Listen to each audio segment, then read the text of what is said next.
ఎటువంటి పుణ్యక్షేత్రానికి వెళ్ళినా మనం తప్పకుండా కోరుకోవలసినది, స్వామి నాకు పునర్దర్శన కటాక్షం అనుగ్రహించు అని అడగాలి.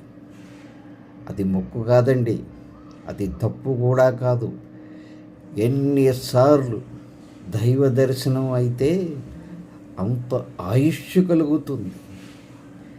ఏ పుణ్యక్షేత్రానికి వెళ్ళినా మనం తప్పకుండా కోరవలసినది, స్వామి నాకు పునర్దర్శనం కటాక్ష ప్రాప్తిరస్తు అని అడగాలి.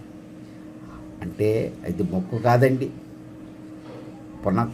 పునర్దర్శన ప్రసాదం కలిగించమని. ఎన్నిసార్లు దైవ దర్శనం అయితే అంత ఆయుష్ పెరుగుతుంది. అందుకే అంటారు